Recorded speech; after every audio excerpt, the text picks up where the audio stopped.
Fala, meu aluno, fala, minha aluna. Por aqui, professor Wesley Queiroz. Vamos dar início ao nosso curso de Direito Penal Militar, uma disciplina que vem aparecendo em muitos concursos, principalmente dentro desses concursos das carreiras policiais, mais precisamente nos concursos de polícias militares dos estados, seja no cargo de soldado, seja no cargo de oficial. Essa disciplina, Direito Penal Militar, quanto Direito Processual Penal Militar, vem aparecendo em diversos concursos dessa seara. E trazendo essa disciplina, eu vou mostrar para vocês que a partir do momento que você consegue ter o domínio dessa disciplina, que você consegue entender essa disciplina, seja de Direito Penal Militar, seja Direito Processual Penal Militar, você consegue acertar mais questões e, consequentemente, fica mais perto da sua aprovação. Tranquilo?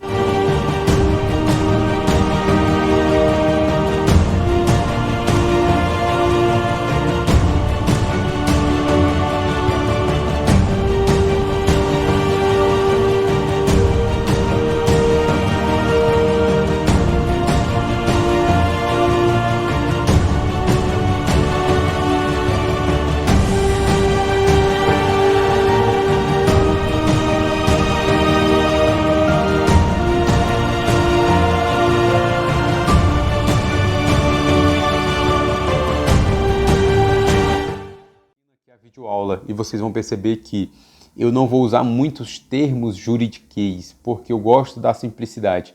Você assistindo a videoaula, você lendo o nosso PDF, que é simplesmente a legislação seca, né? A legislação penal militar, a letra fria da lei.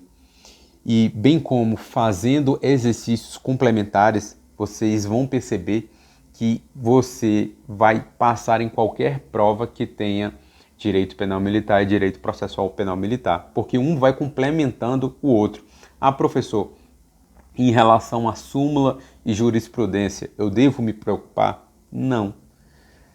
Não vou dizer que não caia, mas eu saí dando uma olhada em diversas provas dentro dessa seara de polícias militares, onde caem mais esses assuntos de direito penal militar e processo penal militar. Eu dei uma olhada em diversas provas e não vou dizer que eu não encontrei, mas é uma quantidade mínima de questões. Por isso que se preocupe em assistir a videoaula, ler o nosso PDF e resolver as questões. Vocês vão perceber que no final das aulas sempre existem uns exercícios de fixação, mas você deve ir além, fazer mais exercícios do que aqueles só que ficam aqui na aula. Tranquilo? E já que a gente está falando de método de estudo, vamos trazer o conceito de direito penal militar. Como vocês já que me conhecem já sabem, eu sempre gosto de bater no conceito, que é para poder criar uma base, para a gente criar uma estrutura forte. E a partir do momento que a gente cria essa estrutura forte, lá na frente a gente vai ver que isso a gente só tende a ganhar com essa estrutura forte que a gente vai criar aqui. Por isso que eu vou trazer para vocês que o direito penal, olha só, o direito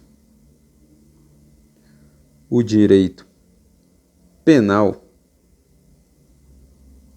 ele vai se dividir em duas formas. O direito penal, ele vai se dividir tanto entre direito penal comum e o assunto da nossa aula, do nosso curso, direito penal militar. Então, como eu vinha falando, o direito penal, ele se divide em direito penal comum e direito penal militar. Já o direito penal comum, você vai encontrar ele lá dentro do nosso já conhecido Código Penal, bem como dentro da legislação especial. Direito comum, penal comum, você vai encontrar ele dentro do Código Penal, bem como dentro da legislação especial. Professor, que legislação especial é essa? Nada mais, nada menos do que Estatuto do Desarmamento, Lei Maria da Penha, Lei de Drogas, Lei de Tortura, dentre várias outras aí que a gente conhece dentro da legislação extravagante ou legislação especial.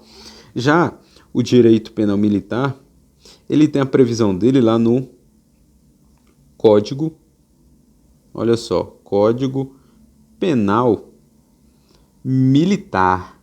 Tem um nome específico, né? Código Penal Militar, que foi instituído através do Decreto-Lei 1001 de 69.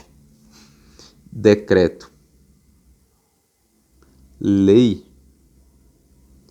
1001 de 69. Eu quero que com isso vocês percebam que o direito penal ele se divide em direito comum e direito militar. Dentro disso, o direito militar ele é um ramo especial. Ele é um ramo especial do direito penal. Até aqui, acredito que não tenha ficado nenhuma dúvida, né, senhores e senhoras? Porque aqui está bem simples e é isso que eu quero que vocês entendam, que vocês observem uma estrutura macro. Primeiro vocês observem de cima onde está localizado o direito penal para a gente ir cada vez mais aprofundando. Tranquilo? Beleza, vamos dar continuidade aqui. Já que a gente falou do direito penal, fez essa distinção, mostrou onde ele realmente estava, vamos aqui agora tratar dos bens jurídicos, né? Primeiramente, eu vou convidar você a raciocinar comigo aqui em relação ao direito penal comum. Direito penal comum nesse primeiro momento. O que é que você acha que seria da sociedade se o legislador ele não tivesse previsto o crime de homicídio, não tivesse previsto o crime de furto, ou crime de roubo, ou crime de estupro? O que é que você acha que seria a sociedade sem a previsão desses crimes? Por isso que o legislador, pensando nisso, pensando numa harmonia, numa convivência harmoniosa dentro da nossa sociedade, instituiu o Código Penal, onde traz a previsão desses crimes, e esse Código Penal, que vem para regular a nossa convivência harmoniosa dentro da sociedade, trouxe esses crimes lá dentro do Código Penal, que é justamente para resguardar alguns bens jurídicos tutelados dentro do Código Penal, seja direito à vida, direito à liberdade, direito ao patrimônio, direito à integridade, seja física, seja moral. Tudo isso está sendo resguardado dentro do Código Penal. Por outro lado, o Código Penal Militar tem como bem jurídico a regularidade. Presta atenção nisso daqui. O Código Penal Militar, diferentemente do Código Penal comum, o Código Penal Militar ele tem como os bens jurídicos principais a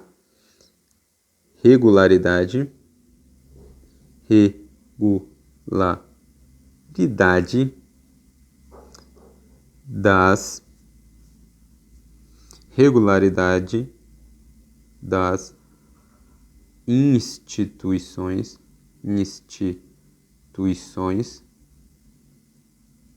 militares. Vocês estão percebendo que o Código Penal Militar ele tem um bem jurídico mais específico, que é a regularidade das instituições militares. O legislador ele previu o Código Penal Militar para que seja mantida essa regularidade dentro das instituições militares. Só que essa regularidade ela vem sendo mantida, sendo conduzida através de alguns princípios.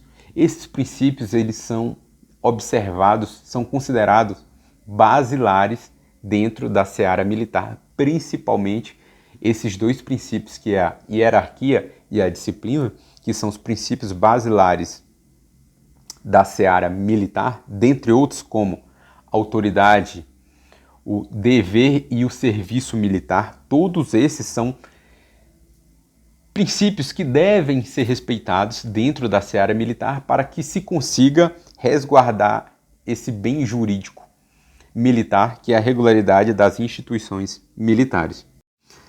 Tranquilo? Então, para a gente conseguir resguardar esses bens jurídicos, a gente deve obedecer a hierarquia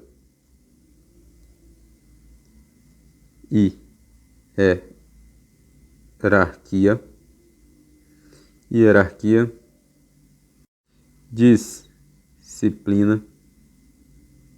Estão vendo como o direito penal militar ele é bem específico, né? Autoridade, respeito às autoridades,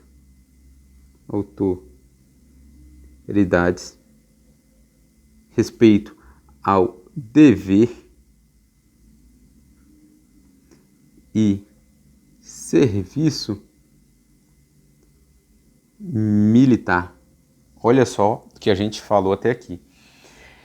E para que você consiga resguardar esse bem jurídico, você vai obedecer a alguns princípios. Você vai ter que respeitar esses princípios, seja hierarquia, disciplina, que são os princípios basilares do direito militar, seja a autoridade, o respeito àquela autoridade superior, seja o respeito ao dever ou ao próprio serviço militar. E para isso, a disciplina do direito militar, o direito penal militar, ela é aplicada a uma parcela da sociedade. Como a gente viu que dentro do direito penal comum, ele era aplicado para regular o convívio harmonioso dentro da sociedade. Isso engloba a todos nós. Já o direito penal militar, ele é organizado para uma parcela específica da sociedade. Professor, qual é essa parcela? Os militares.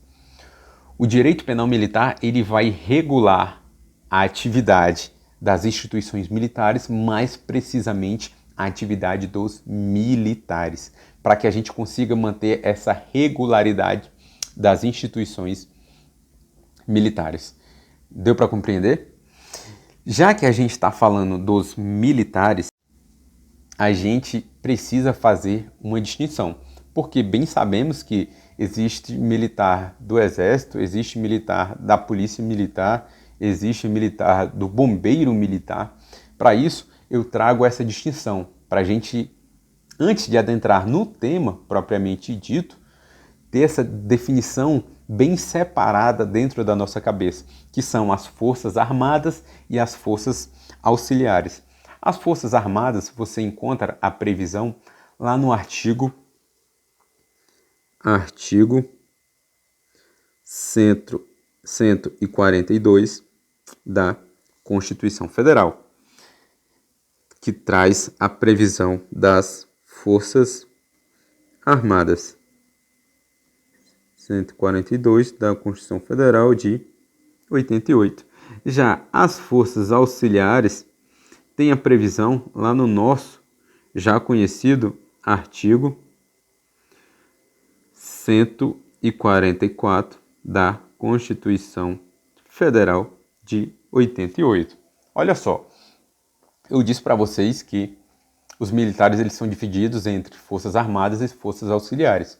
As forças armadas têm a previsão lá no seu artigo 142 da Constituição Federal, onde vai dizer que as forças armadas são responsáveis pela segurança nacional do país.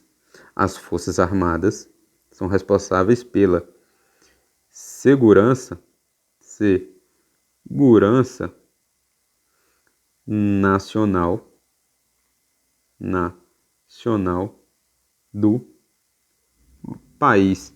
Já as forças auxiliares, juntamente com os outros órgãos, são responsáveis pela segurança o quê? Pública. São responsáveis pela segurança pública. Mas, professor, quem são os membros das Forças Armadas? É o MEA.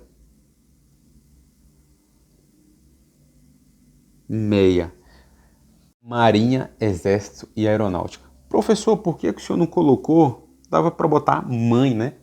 Marinha, Aeronáutica e Exército. Dava, mas por que eu preferi esse mnemônico, MEA? Porque aqui eu vou utilizar ele para te explicar que, da forma que estão aqui, Marinha,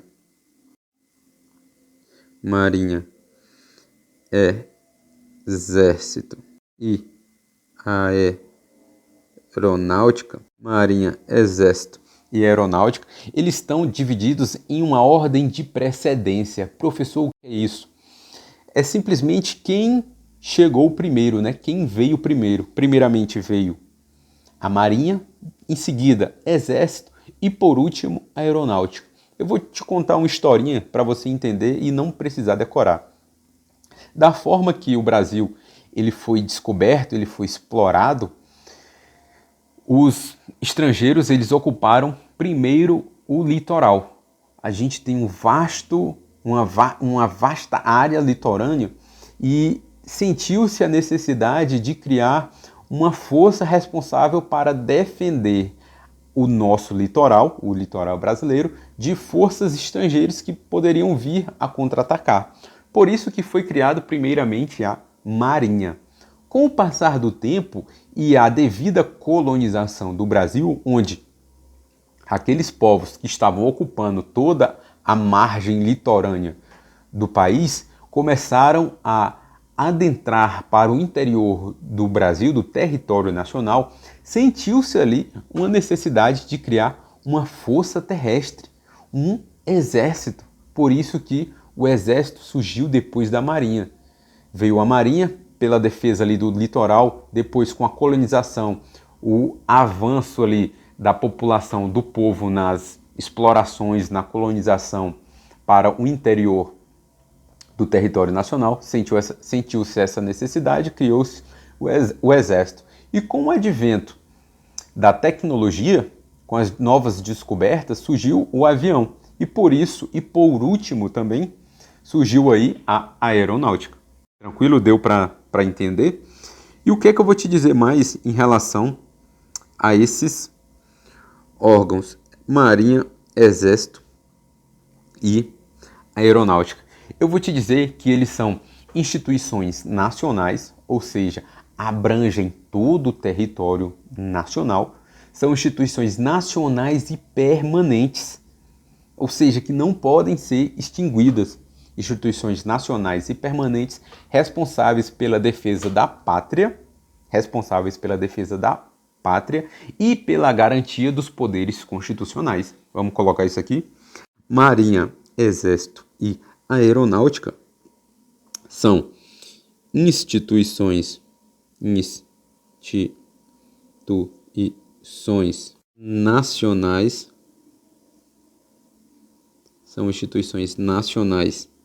e permanentes,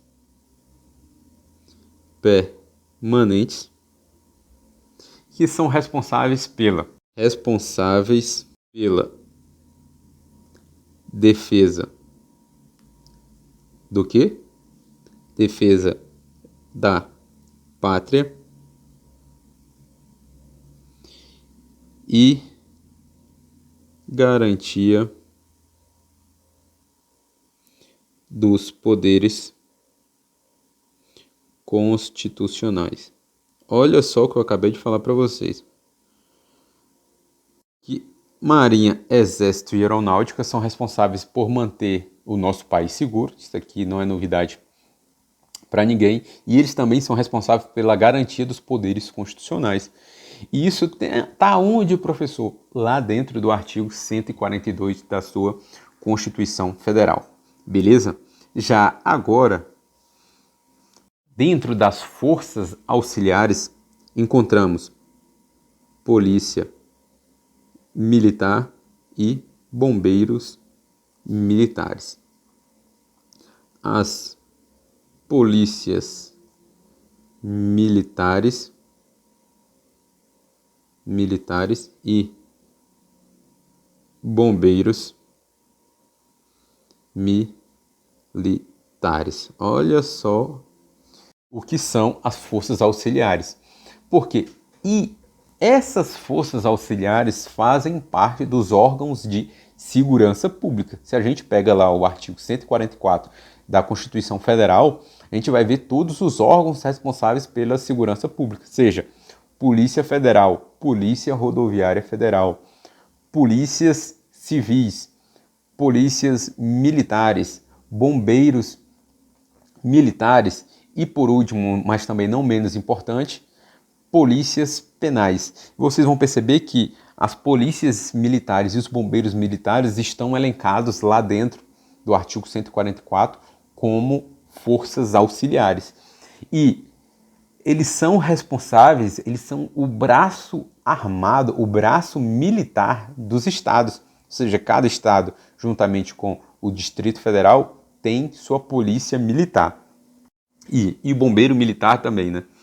E as polícias militares e os bombeiros militares, bem como os outros órgãos do artigo 144, eles são responsáveis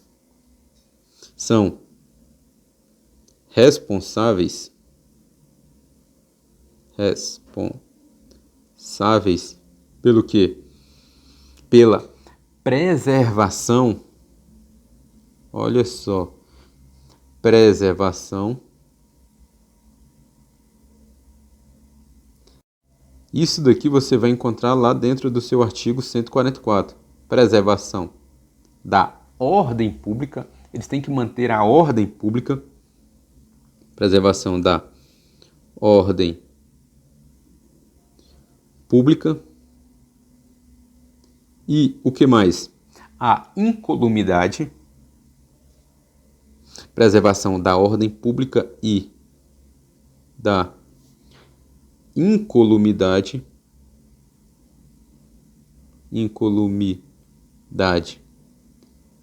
das pessoas e patrimônio. E a defesa do patrimônio, né? Difícil? Não, né? Acredito que deu para fazer essa distinção e ficou bem simplificado, né? Aqui para a gente entender que só um apanhado geral. O Código Penal Militar, você já viu onde ele está se encaixando, você já viu onde é que está enquadrado o Código Penal Militar, e essa distinção entre forças armadas e forças auxiliares. E você está percebendo que as forças armadas fazem parte dela Marinha, Exército e Aeronáutica, onde estão dentro da sua ordem de precedência. Marinha veio primeiro, o Exército segundo e Aeronáutica terceiro. E Marinha, Exército e Aeronáutica são responsáveis, são instituições nacionais e permanentes. Fale comigo porque é uma forma de você também absorver o conteúdo. São instituições nacionais e permanentes responsáveis pela defesa da pátria e bem como pela garantia dos poderes constitucionais. Já as forças auxiliares, previstas lá no artigo 144, juntamente com os outros órgãos de segurança pública, divide-se em Polícia Militar e Bombeiros Militar, que, assim como os outros órgãos, são responsáveis pela segurança pública do país, responsáveis também pela preservação da ordem pública, incolumidade das pessoas e do patrimônio daquelas pessoas. Tranquilo? Bem, já que a gente está com isso bem definido para a gente, vamos dar seguimento aqui e falar agora do Código Penal Militar. E é isso que eu quero que você perceba. Por quê? Porque a gente viu que a gente começou lá em cima, a gente encontrou, localizou onde estava o Código Penal Militar e agora a gente vai entrar dentro do Código Penal Militar. O Código Penal Militar ele é dividido em duas partes, parte geral e parte especial. Vamos aqui à tela. Código Penal Militar, eu digo que ele se divide em parte geral, olha só, parte geral e parte especial, sem novidade até aqui, né? Ele vai do artigo 1º até o artigo 135, a parte geral, né? Parte geral vai do artigo 1º ao artigo 135. Já a parte especial vai do artigo 136 ao artigo 410. Olha só o que é que a gente está acabando de construir. Vimos que o Código Penal, Decreto-Lei 1001 de 69, ele se divide em duas partes, parte geral e parte especial. Beleza? Até aí, sem dúvidas, né? Parte geral, que vai tratar dos aspectos gerais, bem como o Código Penal, que tem sua parte geral, o Código Penal Militar ele também vai ter a parte geral dele, que vai tratar dos aspectos gerais do Código Penal. Lei penal no tempo, lei penal no espaço, vai tratar de tudo. E a parte geral, a parte especial, onde vem tratando dos crimes. E agora a gente vai falar um pouco da parte especial. A parte especial ela vai se dividir em dois livros, livro 1 e livro 2. O livro 1 é responsável pelos crimes militares em tempos de paz. Já o livro 2 são os crimes militares em tempo de guerra. Você vai perceber que dentro do livro 1, lá no artigo, vai do artigo 136 até o artigo 354 do Código Penal Militar. E eu queria que vocês percebessem que o livro 1 ele é dividido em 8 títulos, que vai ali dos crimes contra a segurança externa do país até o título 8 dos crimes contra a administração da justiça militar. E olha só um paralelo aqui para vocês entenderem. Alguns doutrinadores trazem essa classificação topográfica. O que é isso? É a classificação pela localização de como está distribuído no código. Por exemplo, eu vou pegar ali o Código Penal. Qual é o primeiro artigo da previsão de crime no Código Penal? Artigo 121 do Código Penal, que trata do homicídio.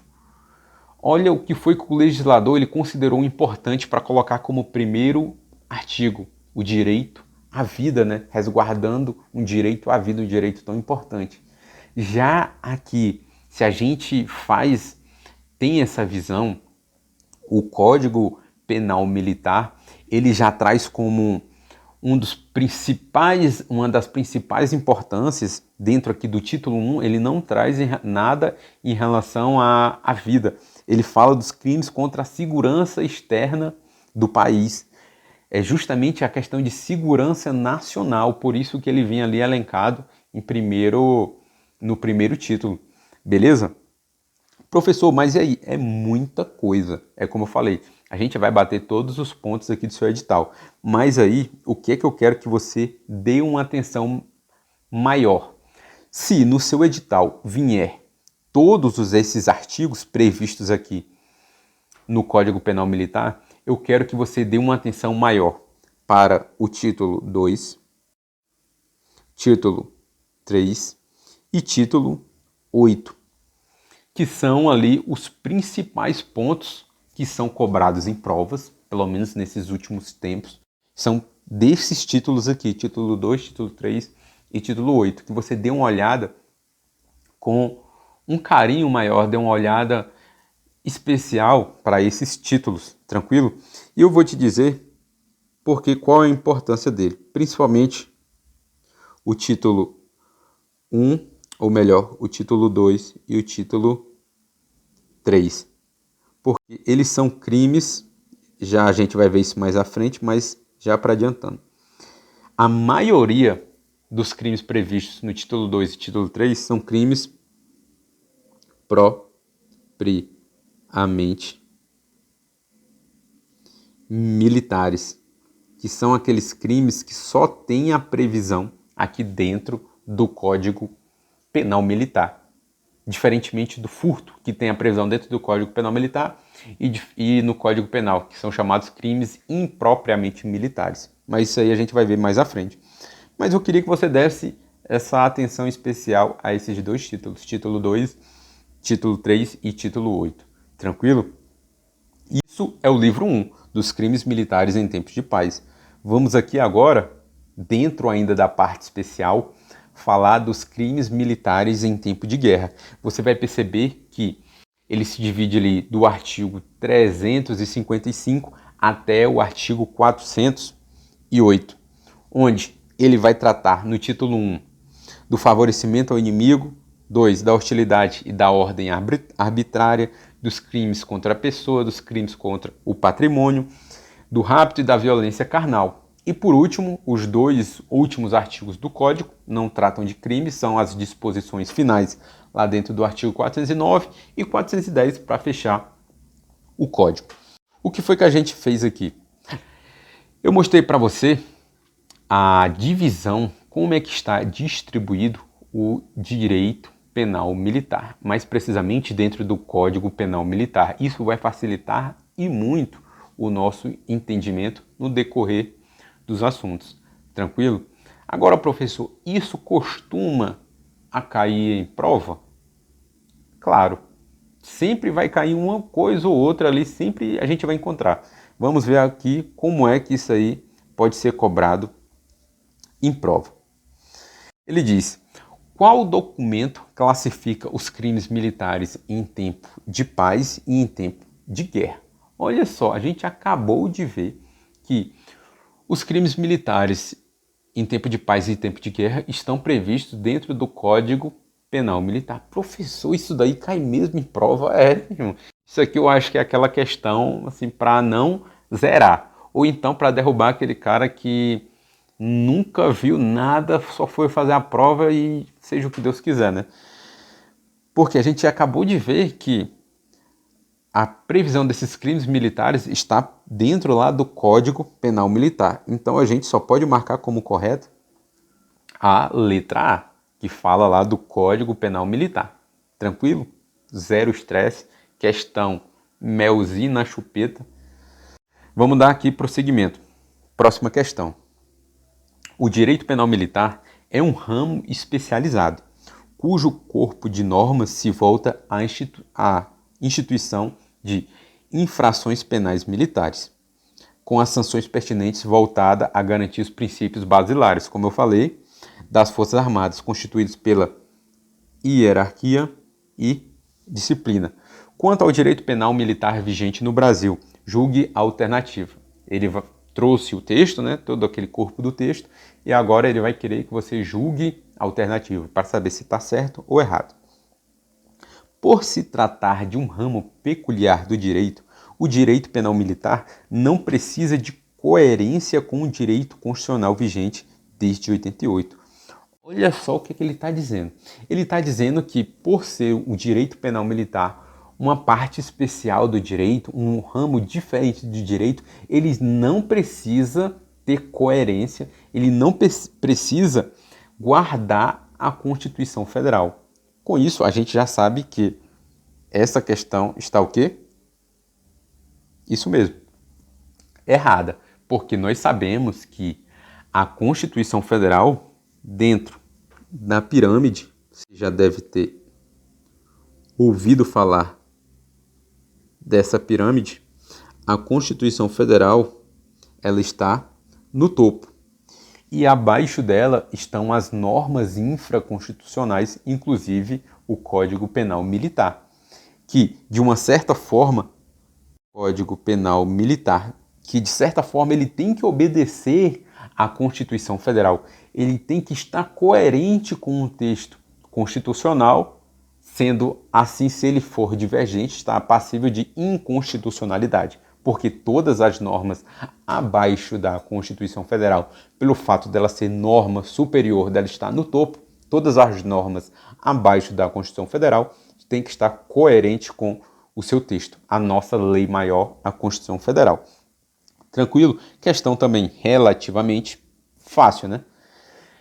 Bem, senhores e senhoras, finalizamos a nossa aula. Acredito que deu para ter um apanhado geral de como funciona o direito penal militar e assim a gente consiga construir uma trilha, consiga construir uma estrada até a sua aprovação. Beleza? Te espero então na próxima aula.